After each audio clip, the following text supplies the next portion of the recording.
memang iya, anorganik itu cepat Mas. Tumbuhnya cepat, kemudian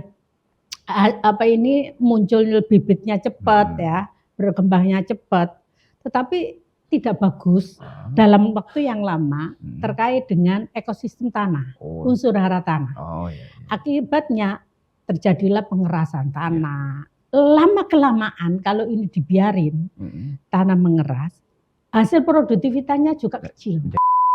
Karena hari ini eranya digitalisasi, maka segalanya harus adaptif. Adaptifnya apa? Satu diantaranya marketplace, ya kan? Petani apa bisa harus.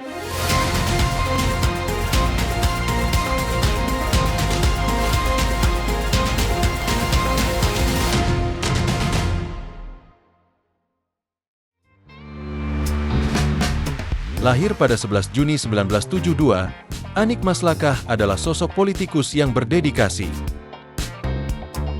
Kiprahnya di dunia politik semakin cemerlang saat menjabat sebagai Wakil Ketua DPRD Provinsi Jawa Timur sejak 13 Januari 2020. Sebagai istri dari Chamim Tohari dan ibu dari 2 orang anak, Anik tak hanya menjalani peran di keluarga dengan penuh cinta, tetapi juga terus menunjukkan kiprah luar biasa di dunia politik dan sosial. Kini juga memegang amanah penting sebagai Sekretaris DPW Partai Kebangkitan Bangsa Provinsi Jawa Timur. Perjalanan pendidikannya dimulai dari SD Negeri Panjunan Sukodono, berlanjut ke SMP dan SMA YPM Sukodono. Beliau kemudian menempuh pendidikan sarjana di IKIP Negeri Surabaya dan meraih gelar magister dari Universitas Airlangga. Tak hanya berkiprah di legislatif, Anik Maslakah juga aktif di berbagai organisasi. Beliau pernah memimpin PW IPNU Jawa Timur dan menjadi Ketua DPW Perempuan Bangsa Jawa Timur. Saat ini, beliau adalah Sekretaris DPW PKB Jawa Timur. Dedikasi Anik Maslakah juga terukir dalam karirnya. Pernah menjadi guru SMK YPM Sepanjang, beliau kemudian mengabdikan diri sebagai anggota DPRD Kabupaten Sidoarjo selama 2 periode. Setelah itu, beliau terpilih sebagai anggota DPRD Provinsi Jawa Timur selama 2 periode dan kini menjabat sebagai Ketua Komisi B DPRD Provinsi Jawa Timur.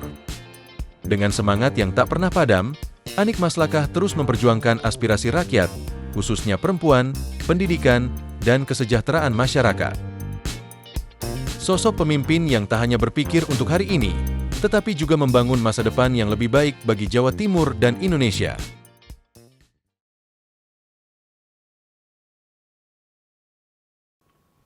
Assalamualaikum warahmatullahi wabarakatuh. Salam sejahtera untuk kita semuanya, Tribuners dan para pemirsa dimanapun Anda berada. Bertemu lagi dengan saya, Mujib Anwar, jurnalis senior Harian Surya Tribun Network dalam acara podcast DPRD Jawa Timur, Gebrakan Wakil Rakyat.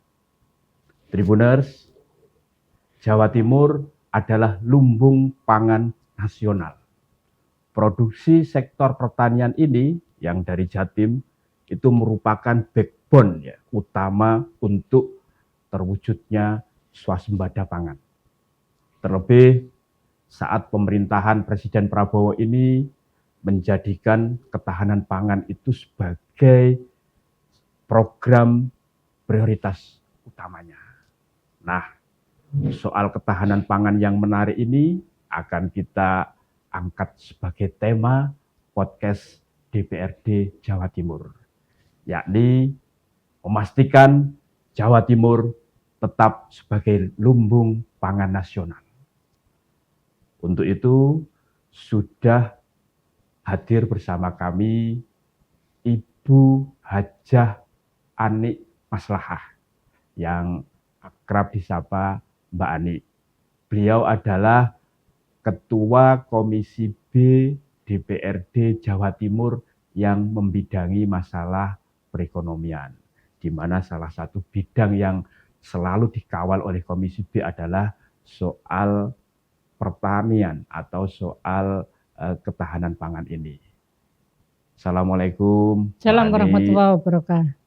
Mbak, terima kasih sudah rawuh hadir. Sama-sama. Untuk mengulas masalah ketahanan pangan. Salah satu tema yang cukup menarik dan dalam beberapa bulan terakhir ini kan sempat viral ya kan Iya. soal ketahanan pangan. Mbak Ani, ini kan ketahanan pangan kan menjadi salah satu prioritas ya program pemerintahan saat ini. Selain ketahanan energi dan air.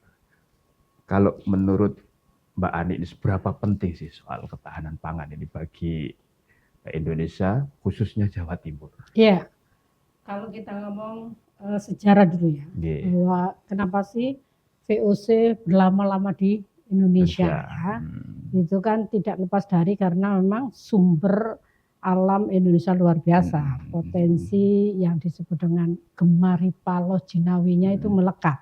Ada di sini ya? Mbak? Ada di sini Ya. dan itu satu di antara 38 provinsi ya Jawa Timur. Ya. Maka kemudian daerah Jawa Timur dari beberapa komoditi pangan, Oke. kita 8 komoditi loh menjadi bagus stok nasional. Oh, Mulai dari beras, jagung, beras, jagung, beras, jagung, gula, telur, ayam, daging, garam. Ya. Itu 8 komoditi yang kita surplus, sehingga disebut dengan buffer stok nasional. stok nasional. Oleh karenanya, karena potensi sektor primernya Jawa Timur ini besar, bahkan termasuk ikan, lupa. Ya. Ikan ini terbanyak produktivitasnya se-Indonesia Jawa Timur. Hasil ikan tangkap ya ini. Hasil ikan tangkap Jawa Timur itu terbesar nomor 1 di beberapa tahun ini. Nah, itu artinya bahwa memang sektor primer Jawa Timur dari supporting PDRB 66,7%. Dari 100%, 66,7% supporting PDRB-nya ya dari pertanian, tadi, ya pertanian, dari bidang pertanian, kelautan, ikan dan laut, perkebunan dan kehutanan. Ya. Jadi 4 sektor itu. Itulah kemudian kalau ngomong masyarakat sejahtera, kalau ngomong kedaulatan pangan, ya Jawa Timur harus fokus pada sektor apa yang paling dominan menjadi produktivitas. Itulah kenapa kemudian pemerintah pusat menjadikan salah satu daerah yang menjadikan lumbung pangan adalah ya Jawa Timur. Jadi mengharapkan banyak lah kira-kira kayak gitu. Tahun ini 2024 produktivitas padi Jawa Timur 5,4 juta ton. Yang beras itu. Yang beras. Yang beras ya. Beras maksud saya ya, Ya. sorry bukan padi, beras. Tahun 2025 triwulan pertama ini kalau diakumulasi dalam 12 bulan bisa jadi ke angka 6 juta ton. Ya. Target 2027 Jawa Timur harus bisa ke angka 7 juta ton. Kebutuhan 2027 2026 ya. Ya. Karena 2025 ini targetnya 6 juta ton. artinya naik ya dari 5,4 Dari 5,4 menjadi 6 juta ton. Tahun 2026 targetnya 7 juta ton. Dari kebutuhan nasional 31 juta ton. Kebetulan produktivitas nasional ini kan kebutuhan nasional 32 juta ton, produktivitasnya 31 juta ton. Artinya memang kurang 1 juta ton lah ya nasional. Sehingga itulah yang menjadikan kenapa Indonesia masih import untuk beras. Oleh karenanya kalau dikatakan apakah Jawa Timur swasembada pangan, saya pikir bukan swasembada lagi, tapi kedaulatan. Jadi kedaulatan pangan. Menurut saya kok seperti itu, karena faktanya sisa produktivitas Jawa Timur itu masih bisa dinikmati 8 provinsi di Indonesia. Ukurannya itu gitulah kira-kira. Yang dengan posisi strategis Jatim tersebut di bidang ketahanan pangan. Mm-mm. Ini kan tadi ada target ya yang sudah di plotting ya. Kalau tahun ini 2025 itu kan target produksi berasnya kan 5,4 ton. 2024. 2024 itu kan sudah 5,4. 5,4. Hari Ya. ini Diharapkan dikemungkinan 2025 itu kan menjadi 6 juta ton. sebenarnya ya. menjadi 7, tetapi faktanya sepertinya ke 6. Ya. Nah, dengan target yang sudah dipatok tersebut, apa ini Mbak? Ya, program atau kebijakan yang diharapkan bisa mencapai target yang luar biasa tersebut. Ya, tentu harus dilakukan ekstensifikasi dan intensifikasi. Satu di antaranya JITUT JEDES, jadi jaringan tersier, jaringan irigasi yang menuju atau akses untuk persawahan. Ya. Terus terang, jaringan irigasi kita itu peninggalan dari Orde Lama. Ya. Tentu ini sudah ada penyumbatan dan lain sebagainya. Karena kita tahu kan apa yang namanya air dan tanah itu terus dilakukan pergerakan dan lain sebagainya. Ini yang dibutuhkan karena hasil produktivitas satu di antara yang bisa menyebabkan bagus dan tidak itu ya pengairannya cukup apa tidak. Irigasi, itu satu, irigasi pasti. Nah, yang kedua pasti pembibitan. Ya. Karena bibit unggul itu juga menciptakan produktivitas qualified apa tidak. Terus terang persoalan bibit di Jawa Timur ini masih dikatakan kurang. Ya. Dan itu masih banyak masyarakat memproduksi sendiri. Ya. Dari hasil panennya yang bagus mana itu yang dibutuhkan. Lazimnya kalau dulu kita masih ingat bibit itu dari pemerintah, sehingga api-api dan rata begitu kan kelihatannya. Ada hibrida, ada apa kan seperti itu. Ini yang perlu dilakukan intervensi oleh pemerintah, baik pusat, provinsi maupun kabupaten kota harus bersinergi lah kira-kira kayak gitu. Selain bibit, hari ini adalah era global. Maka tantangannya global. Ketika Cina, ketika Jepang mampu melakukan pembudidaya pertanian secara modern, tentu Indonesia harus mengikutinya. Lah disinilah yang kita masih kurang. Pertanian modernnya itu masih kurang. Ini juga yang berakibat pada Gen Z dan milenial, kelompok-kelompok muda masih enggan di Indonesia, termasuk Jawa Timur bertani. Maksudnya enggan menjadi petani. Enggan menjadi petani karena masih dianggap jadul, sengsara, kurang menjanjikan kira-kira kayak gitu. Ini menjadi tantangan berat. Sementara kondisi alam kita mendukung untuk itu kita lakukan eksplorasi potensi lagi lah ya. Resources kita itu di situ cukup luar biasa bagus. Itu. Kalau soal hal lain lagi, Mbak, nah ini kan yang sebelumnya selalu menjadi PR utama adalah soal kekurangan ketersediaan pupuk yang kurang kan. Ketika masa tanam pupuk langka. Betul. Kalaupun toh ada harganya sangat mahal. Iya. Gimana? Iya. Alhamdulillah komitmen kalau ngomong pupuk kan pemerintah pusat nih domainnya. Alhamdulillah komitmen pemerintah pusat ini sampai detik ini hasil kita lakukan evaluasi dan monitoring tidak menjadi kekurangan. Artinya kecukupan sesuai dengan kebutuhan itu tercukupi. Itu hanya saya pikir pemerintah harus merubah pola. Selama ini sudah beberapa tahun lah ya, puluhan tahun ini pemerintah kita, masyarakat kita lebih kecenderungan instan yang namanya pupuk kimia, anorganik.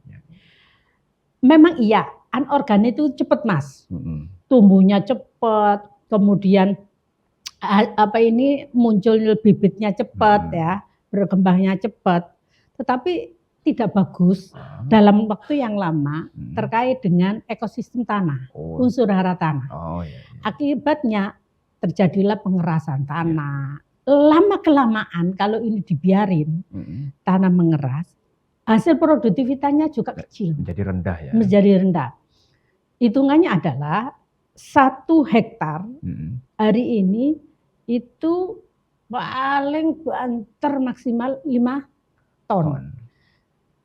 Dulu zamannya Mbah Buyut kita, itu masih bisa 12 ton. 1 hektar. 1 hektar. Kenapa? Ya karena unsur hara tanahnya sudah mengurang.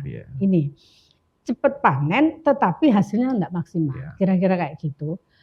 Terus apa yang harus dilakukan? Nah ini mindset. Kami akan melakukan inisiasi bagaimana Jawa Timur mempunyai piranti hukum dalam bentuk perda penggunaan pupuk organik. Oh, ini inisiasi dari DPRD Jatim. Iya, dalam rangka apa? Penyelamatan alam, lingkungan. Beberapa daerah di Bali ya, Bali, Jawa Tengah, Jawa Barat, ini sudah banyak menggunakan pupuk organik, bahkan Jawa Barat mempunyai perda. Informasi yang kami dapat, dari mereka 1 hektar 5 ton, itu sudah bisa ke 7 ton. Sedikit lambat hasil panen, menunda lah 1 bulan, 2 bulan. Tetapi produktivitasnya naik, minimal 2 ton, kan lumayan. Artinya tidak lagi seperti saat ini ya, 3 bulan, kira-kira 3 bulan sudah panen. Itu nanti mundur 4 bulan, tapi produksi. Betul, produktivitasnya meningkat. Tapi yang lebih bagus lagi adalah untuk ketahanan unsur hara tanah dalam waktu berikutnya. Bahasanya adalah untuk anak cucu kita. Kira-kira kayak itu. Karenanya mungkin dilakukan combine. Pupuk kimia iya, pupuk organik ya. Jadi anorganik dan organik di-combine sehingga tidak terlalu lama berbuah, tapi hasilnya lebih maksimal, kira-kira kayak gitulah ya. Mbak Ani, artinya sosialisasi akan pentingnya penggunaan pupuk organik ini harus lebih digencarkan lagi ya oleh semua stakeholder terkait. Betul. Dan didukung juga kan oleh misalkan Dewan dan Pemprov Jawa Timur harus. Iya, betul. Jadi kan gini, ketika itu dalam bentuk perda, tentu kan ada kewajiban pemerintah untuk melakukan intervensi apa kan begitu. Juga termasuk melakukan sosialisasi yang lebih masif. Dan tentu masyarakat akan lebih patuh kira-kira kayak gitu karena ini semuanya adalah untuk kebaikan. Kesejahteraan, peningkatan kesejahteraan mereka juga masyarakat bersama. Nah, ini yang sedang kita lakukan detailing untuk lakukan analisa dan pembahasan-pembahasan. Tetapi hal yang lain terus terang kalau ngomong pertanian kami ini sedih Mas. Sedihnya itu NTP nilai tukar petani itu masih belum memuaskan. Apa buktinya? Petani kita belum begitu maksimal kesejahteraannya. Padahal mereka adalah pejuang hidup karena menghidupi pejuang masyarakat hidup dan pejuang penyedia kebutuhan pokok masyarakat. Iya, betul. Jadi ini kan mereka pahlawan juga kan begitu ya. Sementara hasil pertanian yang dijualnya itu masih belum mampu untuk memenuhi kebutuhan sekundernya. Jadi mampu primernya saja. Apalagi tersier. Mengapa? Karena memang kita masih ada persoalan di tata niaga, pendistribusian. Manakala panen, harga turun, di mana pada saat itu masyarakat petani butuh uang untuk bisa mengelola kembali. Itu artinya apa? Satu, penyerapan hasil produktif, hasil panen. Pemerintah ini belum maksimal. Saya sebut kalau ngomong gabah padi, berarti kan di situ bulog. Termasuk juga jagung. Jagung itu Mas, nasional 15 juta ton. Jawa Timur 5 juta ton. Artinya hampir ini sepertiga. Sepertiga kebutuhan nasional itu Jawa Timur. Tetapi informasi yang kami dapatkan di bawah, penyerapan bulog tidak maksimal. Pertanyaannya mau dikemanakan? Maka disinilah titiknya. Muncullah para distributor, maklar pertanian lah kira-kira gitu, untuk memainkan harga. Di situ nyambungnya di situ. Oleh karenanya kami menyambut baik ketika pemerintah menggalakkan koperasi merah putih di semua desa. harapan besar nanti itu kan Koperasi Merah Putih ini satu di antara tugasnya adalah menyerap hasil produktivitas masyarakat. Kalau di masyarakat sesuai dengan ini ya, sesuai dengan hasil produktivitas masyarakat masing-masing ya. Kalau di Madiun porang ya berarti porang. Kalau di Sidoarjo ikan ya ikan, kan begitu. Surabaya ikan ya ikan. Lamongan padi ya kira-kira kayak gitu. Besar harapan target visi misi yang sudah disampaikan oleh pihak pemerintah itu akan bisa tercapai. Makanya kemarin ketika kami memberikan catatan kepada pelaksanaan APBD 2024 3 hari yang lalu di forum paripurna, kita sampaikan bahwa Koperasi Merah Putih ini jangan hanya sekedar formalitas, hanya sekedar membentuk, tetapi fungsinya tidak berimpact kepada kesejahteraan masyarakat. Jangan juga Koperasi Merah Putih ini kemudian menjadi kompetisi yang tidak sehat dengan koperasi-koperasi yang sudah ada. Koperasi existing yang sudah ada. Sebut saja kalau kita ngomong Tanggulangin, ada Intaku, karena memang di sana kulit. Nah, ini bagaimana melakukan sinergi. Karena Merah Putih itu tidak harus membentuk baru. Bisa take over dari koperasi desa yang mutu walayak yang mati dan hidup dan mati nggak jelas. Bisa itu di take over untuk bisa diberdayakan. Bisa membuat baru ketika desa itu belum membentuk. Bisa juga bersinergi dengan koperasi yang sudah ada. Maka kemudian kemarin kami ke Intaku, kebetulan Komisi B dengan Indak, bagaimana Koperasi Merah Putih ini bisa bersinergi dengan Intaku itu. Karena memang faktanya masyarakat Tanggulangin bekerjanya ya di itu. Kulit, tas, jaket, dompet, sepatu kan begitu. Dan tidak ada resistensi Bu dari masyarakat. Dan tidak ada resistensi. Ini yang disebut dengan kedaulatan pangan, kan begitu. Jadi apa yang sudah ada itu yang harus diberdayakan. Tidak harus menciptakan hal yang baru yang tidak jelas keberadaannya. Maka kemarin saran kami itu Koperasi Merah Putih itu karena akan menangani banyak hal, rekrutmen kepengurusannya itu harus selain capable juga harus kredibel. Karena informasinya nanti kan intervensi keuangan nasional pusat juga akan tinggi. Nah maka butuh kredibel. Jangan sampai nanti memunculkan persoalan-persoalan baru di tingkatan grassroots karena di desa itu. Jadi capable kredibel. Mbak Ani, tadi kan disampaikan bahwa meskipun Jatim ini posisinya kan sebagai lumbung pangan nasional atas 4 sektor tadi 4 bidang tadi. Tapi faktanya NTB petani belum juga belum memuaskan. Masih rendah seperti itu. Dari kira-kira 230 kita petani kita 230.000 kan seperti itu. Apa? Petani. Jumlah petani.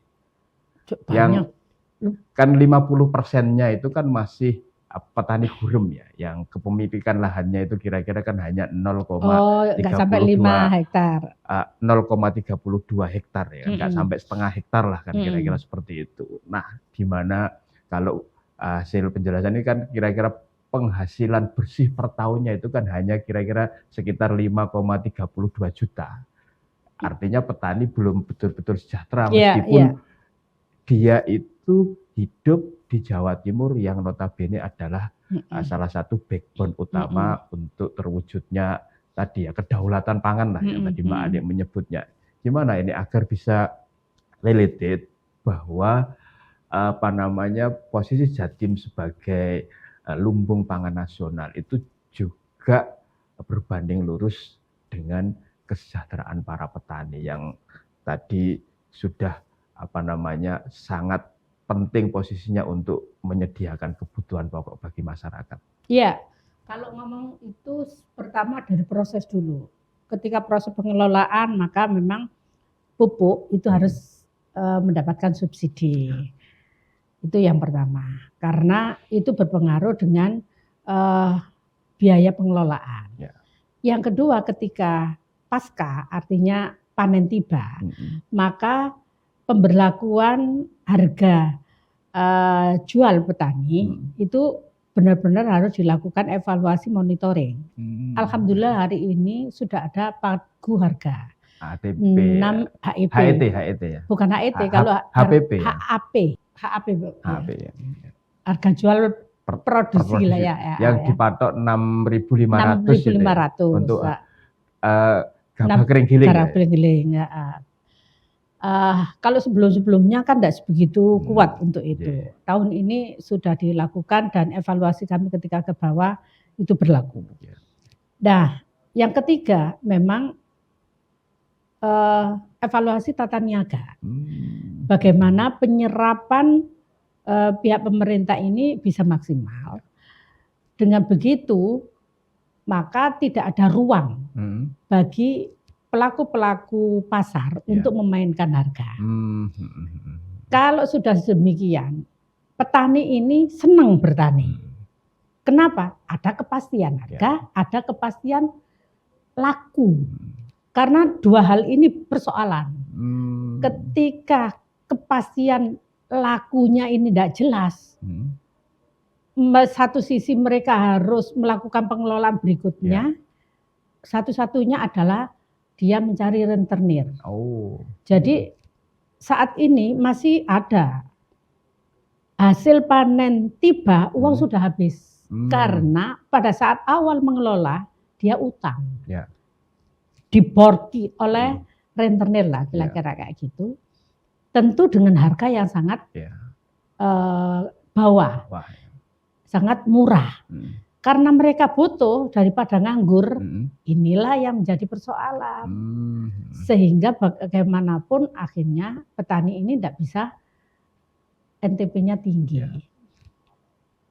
Maka ketika serapan hasil panen ini dilakukan oleh pemerintah yang maksimal, pihak ketik dengan harga yang standar, yang cukup, maka pihak lain ini tidak, para tengkulak tidak akan berani memainkan harga. Untuk ngambil rente lah dari mata rantai distribusi seperti itu ya Mbak? Iya, jadi itu salah satu upaya memotong mata rantai distribusi kira-kira kan gitu. Jadi memotong mata rantai distribusi itu ya harus intervensi pemerintah. Apa? Pemerintah harus banyak membeli. Seperti itu. Sehingga inflasi akan bisa tertangani juga ketika itu terjadi. Selain dari itu, tentu pemerintah harus memberikan kemudahan biaya, permodalan. Kebetulan di Jawa Timur itu ada namanya Bank Tani. Hanya kecukupan untuk menjangkau dari seluruh Jawa Timur ini kurang, Mas. Ya sudah tercover atas Bank Tani ini. Kalau sampai hari ini berapa Mbak? Kalau persentase masih 20-25%, Mas. Belum mencukupi. Artinya berarti pemerintah perlu melakukan penambahan angka untuk itu. Sehingga satu hari ini kan lagi musim pinjol nih. Musim bank cuilan, rentenir. Nah, maka pemerintah hadir melalui Bank Tani yang visible not bankable. Dengan bunga lunak, kebetulan ada di Jawa Timur itu namanya Prokresra, itu bunganya hanya 3%. Sebenarnya sih 12, tapi yang 9% ini intervensi, disubsidi. Nah, harus begitu memang. Dan itu masih sekitar 20-25% petani untuk bisa memakai. Itu terserap di ini ya 29 kabupaten yang jadi backbone utama ini atau seperti apa? Iya, ya 38 provinsi kabupaten kota. Kesimpulannya begitu. Kesimpulannya begitu. Keluhan masyarakat memang untuk bisa pinjam masih belum not bankable. Artinya dia visible. Visible tapi belum bankable gitu. Iya, masih belum bankable. Ini satu di antaranya penyebab masyarakat belum bisa akses lebih maksimal. Tapi sebenarnya masalah utamanya ya memang karena anggarannya tidak sebegitu signifikan. Maka ini juga menjadi bagian penting permodalan. Mbak Ani. Nah, tapi satu lagi Mas, satu lagi. Karena hari ini eranya digitalisasi, maka segalanya harus adaptif. Adaptifnya apa? Satu diantaranya marketplace. Ya kan? Petani apa bisa harus. Karena memang sekarang apa yang tidak bisa dijual melalui online. Nah, inilah kemudian juga harus dipenuhi oleh pihak pemerintah termasuk adalah pihak pemerintah Jawa Timur terkait dengan skill untuk marketplace. Artinya dalam hal ini pemerintah Jawa Timur harus melakukan atau memberikan fasilitasi ya agar Betul. bisa melakukan atau mengakses perkembangan zaman tadi ya. Kan sekarang kan banyak itu UMKM yang memproduksi beras sendiri, di packaging, jualnya tidak hanya secara offline tapi juga online kan makin banyak sekarang itu tumbuh. Iya, karena seperti faktanya hasil penjualan online itu 3 kali lipat dari offline. Karena memutus mata rantai ini Memutus ya, rantai. tidak ada lagi tengkulak atau apa tinggal gitu ya. kan SDM-nya cukup apa enggak? Oh. Disitulah intervensi pemerintah untuk lakukan pelatihan. Ya. Jadi segala hal sudah digital marketing ini wajib lah ya. Itu salah satu tugas kita. Oke, Mbak Ani ini kan wakil rakyat ya di DPRD Jawa Timur. Pasti sering yang namanya turba atau sambang kepada konstituen. Nah, atas sektor pertanian ini Mbak, apa sih yang paling sering itu disampaikan keluhan atau aspirasinya masyarakat itu? Kalau tahun lalu memang pupuk. Hari ini saya belum menjumpai. Yang kedua itu harga, Mas. Oh, jadi kalau tahun lalu pupuk, sekarang sudah tertangani. Sekarang soal harga. Selain harga, sebenarnya paling utama harga masyarakat itu. Pokoknya larang, kira-kira kayak gitu, itu sudah membahagiakan, sudah senang. Sudah jadi kabar bahagia lah bagi mereka. Makanya kemudian kalau pemerintah melakukan penyerapan yang cukup, Bulog dalam hal ini nanti ada Koperasi Merah Putih, maka tidak ada sempat para tengkulak-tengkulak memainkan harga. Di situ poinnya.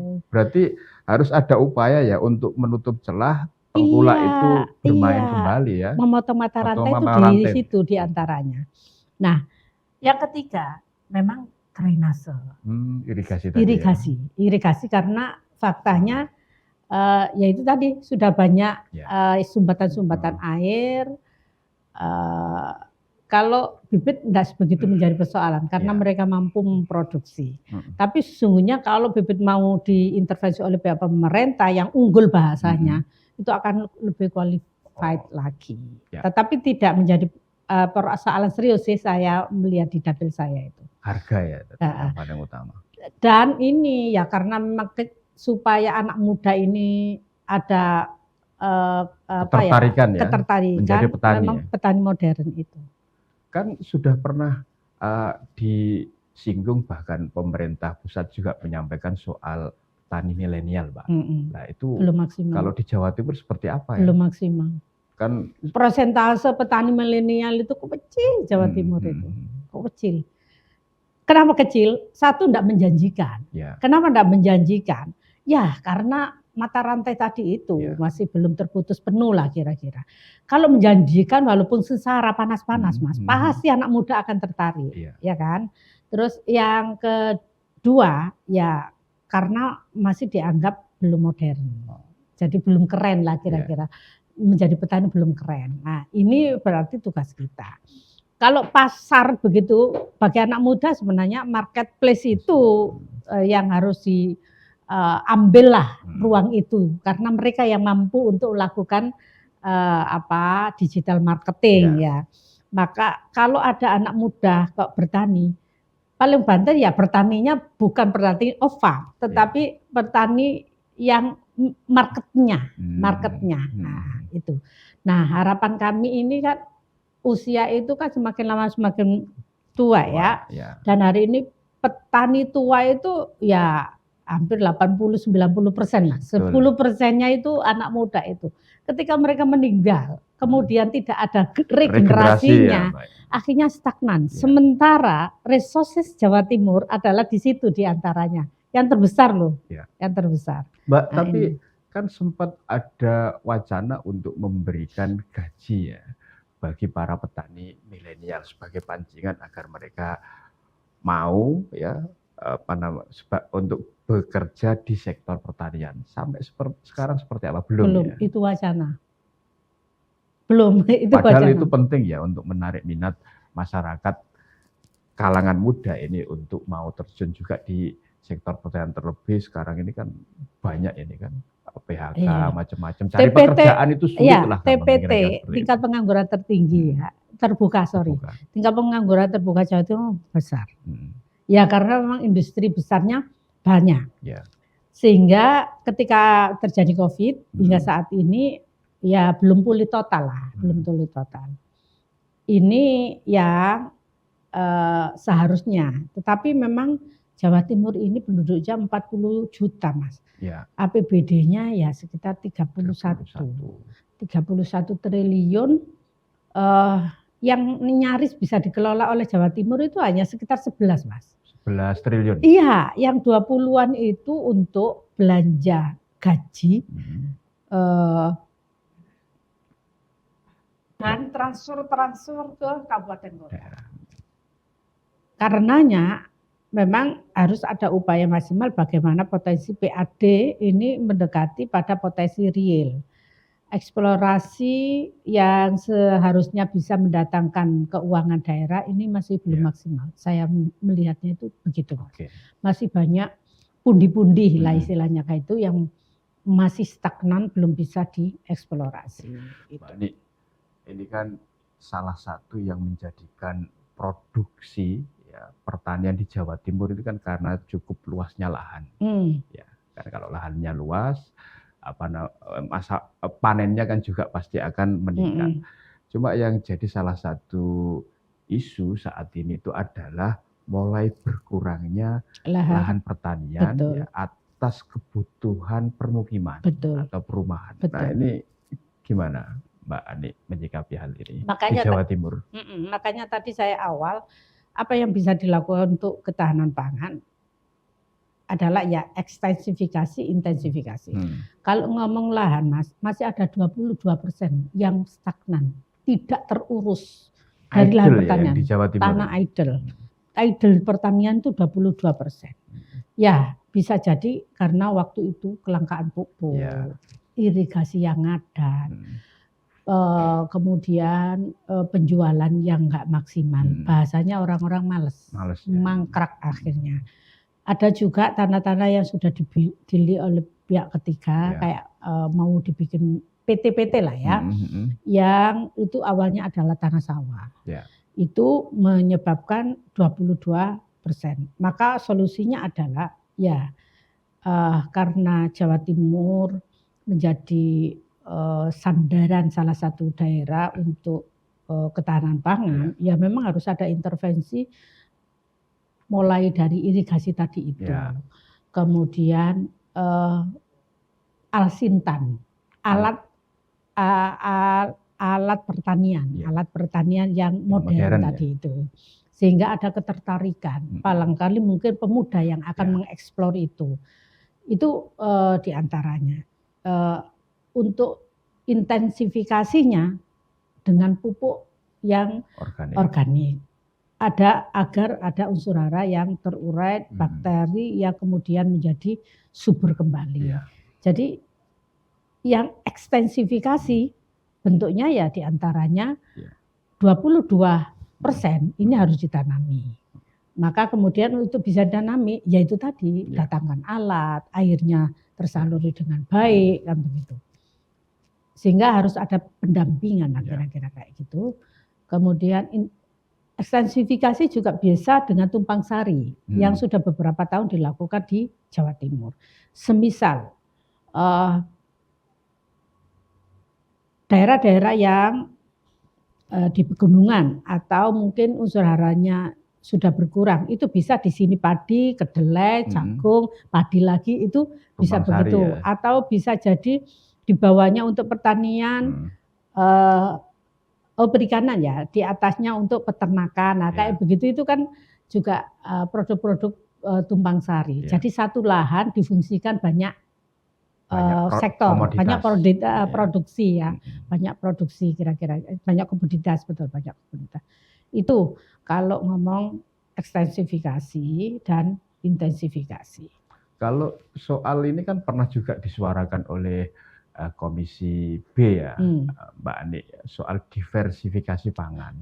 Artinya biar tidak tergantung terhadap atau kepada beras yang karbohidrat kan ada itu Betul. usulan diversifikasi, memaksimalkan diversifikasi pangan untuk jagung, terus sagu, singkong sama sorghum itu Ya, termasuk seperti apa? porang. Termasuk porang ya, Mbak? Program itu digalakkan oleh Pak Jokowi periode yang terakhir. Artinya 5 tahun lalu itu namanya gerakan pangan lokal, diversifikasi. Jadi lu punya tanah nganggur di sekitar rumah, yang cocok nanamin apa? Jadi selain style merubah lifestyle-nya, merubah pola hidup dengan makan, di mana kita tahu bahwa karbo ini kan dengan kondisi kekinian yang semakin banyak, penyakit diabetes ini kan ranking kedua kematian kan begitu. Maka memang satu diantaranya mengurangi karbo dengan cara diversifikasi, tidak harus padi, bisa porang, bisa ubi-ubian, bisa itu. Tetapi semakin ke sini tidak begitu bersuara program itu. Sebenarnya program yang bagus. Bagus ya, Mbak. Sehingga perlu dirimen lagi nggak? Menurut hemat saya iya. Lagi nggak? Iya, menurut saya iya. Gerakan pangan lokal istilahnya namanya waktu itu. Bentuk dari upaya diversifikasi itu. Jadi terhadap orang yang nganggur, tidak mempunyai pekerjaan di luar rumah, saya pikir bisa melakukan itu. Dan itu kan juga akan mengurangi belanja-belanja rutin dan mengurangi terjadinya inflasi. Karena mereka bisa mencukupi kebutuhannya dari sekitarnya kira-kira kayak gitu. Saya setuju itu harus digalakkan kembali diversifikasi itu. Perlu kayak tadi harus misalkan inisiatif bikin semacam perda atau apa agar itu bisa dilakukan bersama-sama dan lebih masif lagi, atau seperti apa? Ya memang kalau untuk lebih masif dan masyarakat lebih mau melaksanakan, ya memang harus ada sanksi tadi kan. Sanksi itu ya dalam bentuk perda lah kira-kira. Masyarakat kita ini kan masih ada kecenderungan kewajiban itu kalau dipaksa. Nah, bentuk pemaksaan itu ya aturan kan begitu. Sehingga ya bisa itu dilakukan karena obsesi pemerintah 2-3 tahun ini kan nyetop impor. Nah kan begitu. Maka untuk mencukupi kebutuhan pangan Indonesia ya diversifikasi itu salah satu solusi yang bisa menjawab seseorang tidak akan kekurangan bahan makan, cukup dipenuhi oleh lokal wisdom masing-masing kan begitu. Artinya bisa jadi di Sidoarjo nanti yang pangan lokalnya itu kan berbeda dengan Pasuruan, dengan Lamongan, dengan sesuai keberadaan. Iya. Jenis tanaman apa yang sekiranya tumbuh subur, produktivitasnya bagus, maka menanami itu. Ya, dulu itu ada itu gerakan pangan lokal, bentuk diversifikasi. Mbak Ani,